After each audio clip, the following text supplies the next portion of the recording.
Governor Lamont has released his two-year budget this week, and there are no broad-based tax increases, but there are some fees. And of course, there's plenty of pushback. State Comptroller Kevin Lembo joins us this morning. Good morning, Kevin. Hi, Susan. How are you? Good. Now you get the chance to talk about the budget and defend it. It seems like tolls are out, at least for now. So this fee that we are seeing could be on tractor trailers. Is that enough to fix transportation? Is that a good idea, do you think? No, and like like I'm not here to defend the governor's budget. We are independently elected constitutional officers, and so I, like everyone else, is looking at what the governor proposed. The governor proposes, the legislature disposes, and I will say that I haven't seen, I can't remember such a swift opposition to a budget in a very long time. Really? Do you think that, I know one of the concerns is that, transportation is out there. People are very cynical these days, and with some good reason, because a lot of the money that was supposed to go to transportation didn't go there. It went to the general fund. So people are skeptical about any increase in fees or taxes that is supposed to go to transportation. Yeah, well, I think with good reason, right? How many times have we been told, there's a magic bullet to solve the problem, and then it either isn't implemented or it's implemented in a way that doesn't actually make the improvements. And so I think they're tired of being told, and the people just want to be shown progress. What about the concern also that the governor is looking at using a portion of the rainy day fund and relying on federal funding to kind of balance the budget, that's not prudent? Well, that's where you start to get into some of the bright lines for me that I think shouldn't be crossed. Federal money is one-time money by any definition. It's great to have it. It helps us improve our situation, but we certainly can't count on it for years into the future. The rainy day fund, we worked really hard in 2015 to put some bumper guards around the rainy day fund so that we would have enough when the next economic downturn occurred. It did, it has, and we've got $3 billion in the rainy day fund to lean on if budgets run short. That, together with making the full pension payments, meeting our financial obligations, those are really important. And we've worked very hard over the years to make sure that those stay in place, no matter who the governor is.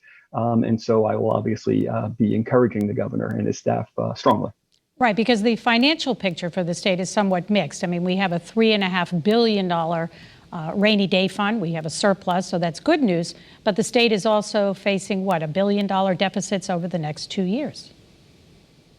That's right. And those, I think, are worst case scenarios. When I look at where we've been in budgets in the last couple of fiscal years, this past one that ended June 30th in particular, we went from having almost $1 billion deficit to ending the year with a $40 million surplus. So it is so dynamic and hard to pin down. And the recovery is happening, but it's happening mostly at the higher income levels. It's happening on Wall Street. It's not really happening at the kitchen tables of folks around Connecticut. I want to ask you about the revenue picture. Some feel, and we've seen probably maybe some expected worse, but it's not so bad what's come in. But some feel that it's not a clear picture because many people got unemployment and paid taxes on that. So the revenue picture may look a little bit better, but that will go away. I think that's probably fair, right? You hope that jobs will stack back in at the same time that the benefit is running down. I don't know that we're seeing that yet. It's to be expected. The vaccine really hasn't taken hold. We don't have herd immunity. Normalcy is something that feels a little bit out of our grasp. But as that occurs, I think you'll start to see those jobs come back in certain sectors, but some will be gone forever. Some will not come back because we've learned how to do things differently, unfortunately, for those folks who were employed there.